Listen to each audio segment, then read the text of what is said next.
Gautam Buddha, Bodhisattva doctor Babasaheb Ambedkar यांना त्रिवार वंदन। महाबोधी महाविहार मुक्ती आंदोलनाचे प्रणेते परमपूज्य भदंत आर्य नागार्जुन सुरेश ससाई यांना सुद्धा नमन। ज्यांनी बुद्धगया महाबोधी महाविहाराचा लढा सुरू केला, ज्यांच्या आशीर्वादांनी त्या महाबोधी महाविहाराच्या मुक्तीसाठी संघर्ष केला, त्या समोर बसलेल्या महामाऊली बौद्ध उपासिकांना तुम्हाला सुद्धा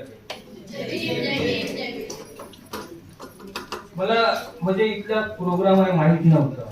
मला इथून कोणीतरी फोन केला, ज्यांना मी बाप म्हणतो, ज्यांच्या आशीर्वादाने मी घडलो, आतापर्यंत महानगरपालिकेची सीडी चढलो, त्या बापाला कोणीतरी इथं अपशब्दांनी बोलत आहे। ती तुरंत तसाच आपली बजेटची मीटिंग सोडलं, इथे येऊन गेली।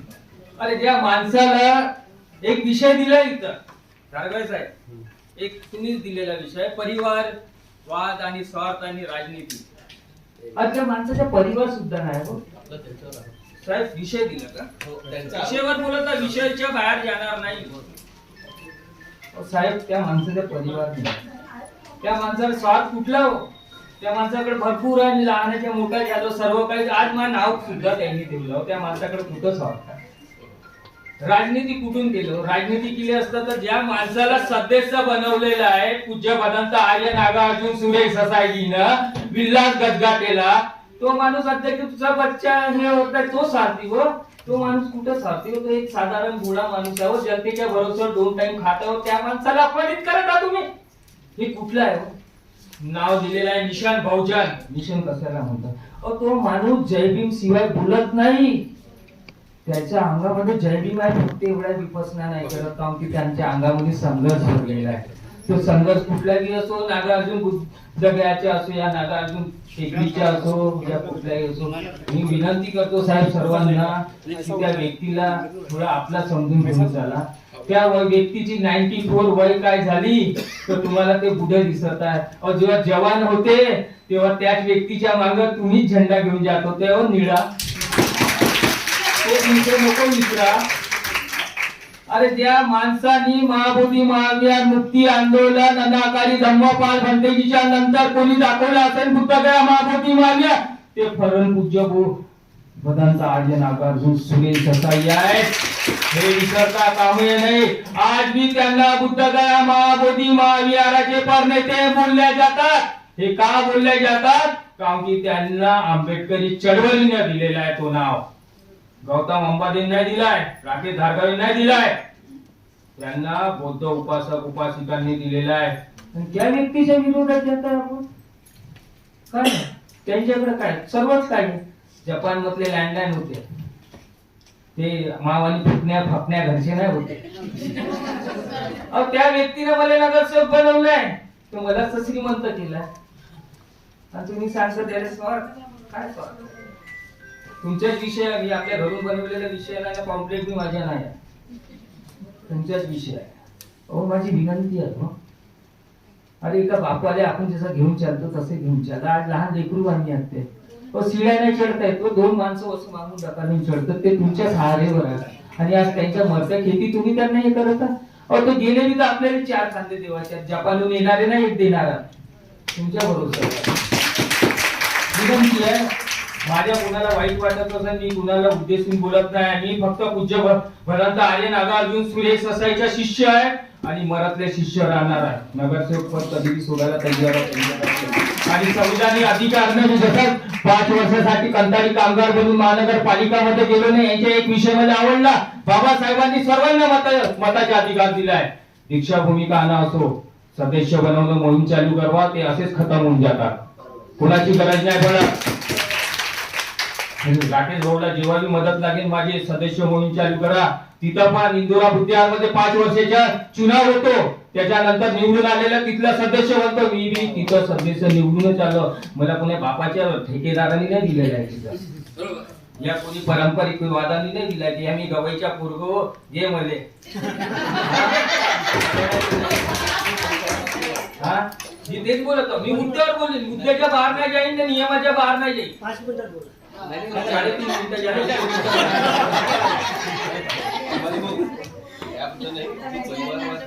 परिवारवादच सांगत आहे मी. परिवार मी आलो नाही विषयावर. परिवारवाद. फुलझेले साहेब सचिव होते. फुलझेले साहेब सचिव होते. त्याच्यानंतर त्यांच्या मुलाला घेतला. तो थोडा मुलं झाला. यदि त्या टाइमी आपले बुद्ध समाजाचे लोक एक असते, गटागटात नसते, तर हे नौबत आली असती का? आज मी गटागटात. एक टाइम काँग्रेस चालवे, आता बीजेपी चालवत.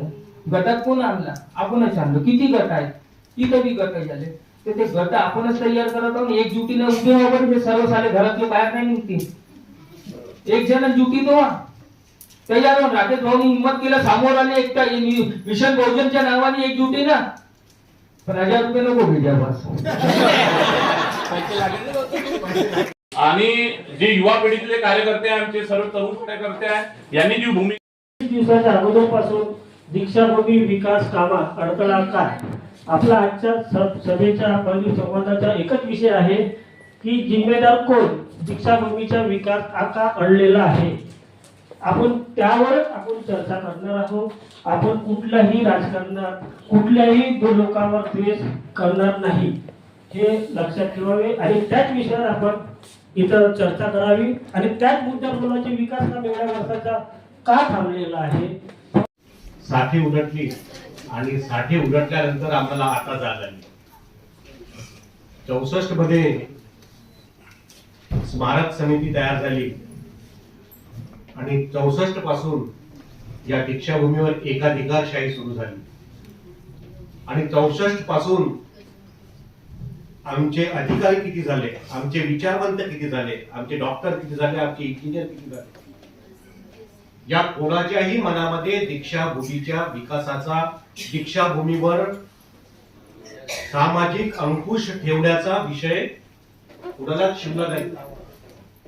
खर तर समिती असेल, समिती राहू द्या, समिती तयार झाली, पण त्या समितीवर अंकुश ठेवण्याची जबाबदारी कोणाची होती? तुमची, आमची होती, आमच्या पहिल्या पिढीची होती. प्रत्येक साधं गोष्ट उदाहरण घ्या. एक राजकीय पार्टी आहे जी समाजात विष कालवते. मी नाव घेत नाही, परंतु त्या विष कालवणाऱ्या समाज पार्टीमध्ये किंवा त्या पार्टीच्या मागे राहणारी एक शक्ती आहे, एक संघटना आहे, त्यांच्यावर अंकुश आहे. बाबासाहेबांनी आम्हाला सर्व दिलं आहे. मातृ संघटना, तुम्हाला जर राजकीय हे करायचं असेल, राजकारण करायचं असेल, तर तुम्हाला रिपब्लिकन पक्ष दिला. रिपब्लिकन पक्षाच्या एका झेंड्याखाली एकत्र या आणि राजकारण करा. तुम्हाला धम्मकारण करायचं असेल तर भारतीय बौद्ध महासभा दिली, तुम्ही धम्मकारण करा. समाजकारण करायचं असेल, सामाजिक सक्ती उभारायची असेल तर समता सैनिक दल दिलं, विद्यार्थी फेडरेशन दिलं. परंतु आम्ही हा नेता, तो हा, याच्यात आम्ही समाजाची आमची सर्व शक्ती विघटन, या नेत्याच्या मागे, त्या नेत्याच्या मागे, आणि आमची सामाजिक जी खऱ्या अर्थानं एकूणच समाजाला दिशा देणारी धम्मशक्ती होती, त्या धम्मशक्तीकडे आम्ही धम्मक्रांती पासून तर आजपर्यंत आम्ही दुर्लक्ष केलं. त्याचे परिणाम आज आम्ही भोगत आहोत. जर हे तेव्हाच आमच्या मनात आलं असतं तर आज ही वेळ आली नसती. परंतु उशिरा का होईना ही वेळ आज आलेली आहे. आणि संघटितपणे जर समाजाचा अंकुश या समितीवर राहिला, समितीचा पारदर्शकपणा जर पाहिजे असेल तर एक अंकुश ठेवला, तरी समिती काय, समित्या 10 समिती झाल्या तरी आपण अंकुश ठेवू शकतो. आणि त्यांचा दरवर्षी त्यांचा हिशोब आम्ही आपल्या धर्मदाय आयुक्ताच्या कडून आम्ही मागवून त्या ह्याच्यावरून पूर्ण इतिहास करून आम्ही त्यांना जाब विचारू शकतो. राहिलं सदस्याचं, या देशातला प्रत्येक राज्यातला एक माणूस, बौद्ध माणूस जर त्या समितीवर असला तर त्या समितीला अधिक व्यापक रूप येऊ शकते. आज आम्हाला पूर्ण राजकीय पक्षाची गरज नाही की त्या दीक्षाभूमीवर घ्यावं आणि त्यांनी आपला भाषण ठोकावं. आमचे बौद्ध राष्ट्र आहेत, प्रत्येक वर्षी जर एका बौद्ध राष्ट्राला त्यांच्या अध्यक्षाला जर दीक्षाभूमीवर प्रमुख पाहुणा बोलावलं तर आमच्या दीक्षाभूमीचं सौंदर्यीकरण तसंच होते हो. लाखोची ग्रँट तर अनेक आमच्या विहारांना, अनेक मोठमोठ्या पॅलेसना, याला त्याला येतातच ना फॉरेन ग्रँट. आणि दीक्षाभूमीला काय होऊ शकत नाही जिथे डॉक्टर बाबासाहेब आंबेडकरांनी धम्मक्रांती दिली. त्याच्यामुळं आज खऱ्या अर्थानं सामाजिक शक्ती वाढवून, धार्मिक शक्ती वाढवून, राजकीय शक्ती वाढवून एक कसं होता येईल या समितीवर अंकुश ठेवून या समितीचा कारभार कसा करता येईल याकडे लक्ष देण्याची गरज आहे. भंतेजी आणि ही विद्यमान समिती यांच्यात जो वाद आहे हा वाद मिटवण्याचं कामही तुम्हीच करू शकता, आम्हीच करू शकतो, जनताच करू शकते. यामुळं प्रत्येकाने जर एक मनात ठरलं की आता लढाई झूम पलीनी सारे इशारे आमुचे, आता लढाई झूम पलीनी सारे इशारे आमुचे, सारी धरित्री आमची, सूर्यतारे आमचे, आज त्यांच्या हुकमतीला चौदिशारी लागली, आता लाटाई आमच्या आणि किनाराई आमचे, आता लाटाई आमच्या आणि किनाराई आमचे. हा विचार घेऊन जर जनता एकत्र आली आणि त्याला जा विचारलं समितीला तर कोणाची माय झाली नाही, त्यांना उत्तर द्यायसाठी उत्तर द्यावंच लागेल. त्यांची ती जबाबदारी आहे आणि त्यासाठी आपण सर्वांनी एकत्र आलं पाहिजे, यांच्यावर अंकुश ठेवला पाहिजे. अंकुश महत्वाचा आहे. एवढं बोलतो आणि संपवतो. जय हिंद. भांडणाचे जोरदार आले, त्याच्यामध्ये आता नवीन नवीन साप डोक्यावर करायला लागले आहेत. ह्या सापापासून पण सावधान व्हायचं. आपल्याला समितीवर असे लोक पाहिजे की ते निस्वार्थीने काम करणार. व्यक्तिगत कोणाचा फायदा, माझा घर भरणं ही बिलकुल ही कोणाच्या मनात भावना नको पाहिजे. तोच त्या दीक्षाभूमीवरच्या समितीमध्ये म्हणा किंवा तिथे कोणत्या कामामध्ये त्यांनी हस्तक्षेप करावा. दीक्षाभूमी हा आपलं अस्तित्व आहे. जागतिक लेवलचे पहिला आपल्याला बौद्ध कोणी दाखवलं, बौद्ध काही नंतर आला हो आपल्याकडे. बौद्ध कोणी दाखवलं आणि कुठून दिसलं, ती जागा आमच्याकडे सगळ्यात जास्त पवित्र आणि सगळ्यात मेन आहे. आणि तिच्यामध्ये हे असं गोंधळ चालू आहे, हे कुठपर्यंत बरोबर आहे. आणि हा गोंधळासाठी जिम्मेदार आपण आहोत. आपण त्यांना जर विचारलं नाही. सरकार म्हणून खूप आपल्यावर उपकार झाला म्हणून आलेला नाही. तर आपले समितीवाले असतील किंवा शैलेश नारनवरे यांनी जनहित याचिका दाखल केली. त्या जनहित याचिकेनंतर हायकोर्टाने वेळोवेळी जे निर्देश दिले त्याच्यानुसार सरकारला तो एक प्लॅन तयार करावा लागला. पहिल्यांदा दीक्षाभूमीसाठी एक नियोजित आराखडा तयार झाला. नियोजित याच्या अगोदर काय होत होतं, समितीच्या लोकांना वाटत होतं की आपण इथे भिंत बांधली पाहिजे, भिंतीसाठी पैसा येत होता, मग भिंती बनवून द्यावी. इथे एक बिल्डिंग बनली पाहिजे, बिल्डिंग बनली. ते कोण बनवून राहिला, कसं बनवून राहिला, तुकड्या तुकड्यात होतो. पहिल्यांदा एक विकास आराखडा तयार झाला समोरचा विचार करून शाळेत. त्या विकास आराखड्यामध्ये आता सध्याची जी जागा आहे ती जागा गृहीत धरून आणि त्याला लागून जी जागा आहे ती भविष्यात आपल्याला मिळेल असं गृहीत धरून तो विकास आराखडा तयार झाला.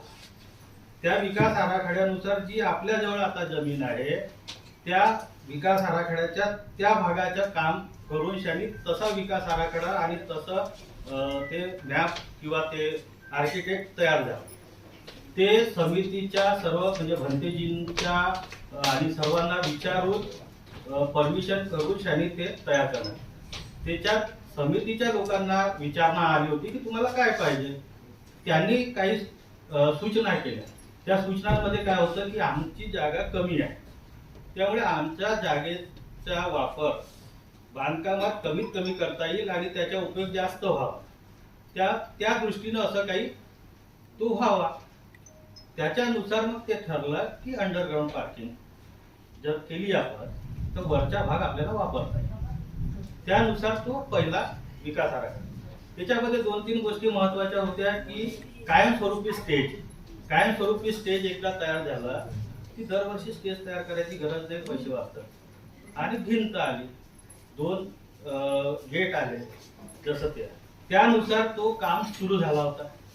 काम सुरू झाल्यानंतर मग ते थांबलं गावून सर्वांना माहिती. काही आपल्या समाजातल्या आक्षेप घेतला की अंडरग्राऊंड पार्किंग नको, ठीक आहे.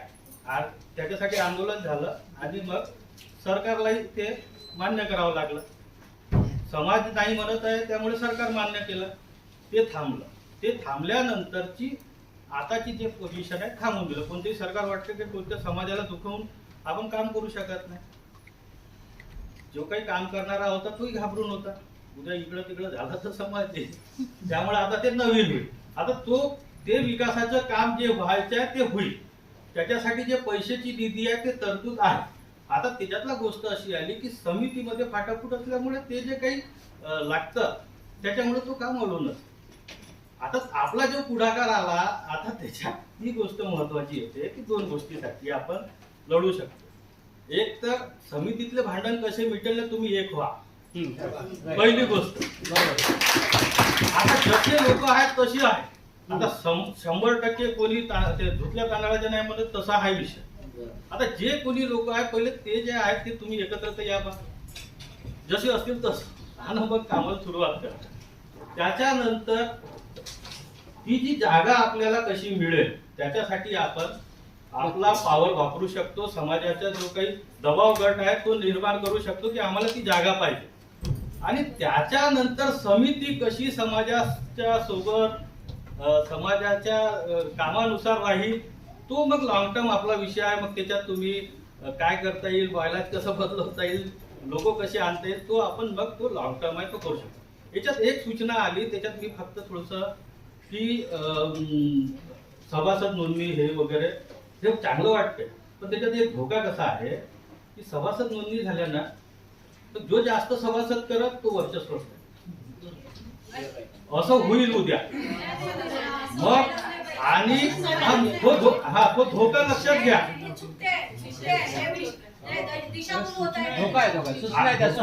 ऐकून घ्या, हा लॉंग टर्म विषय आहे. मी ऐकून घ्या म्हणून हे मी फक्त एक धोका समोर सांगत आहो की हा धोका लक्षात घ्या.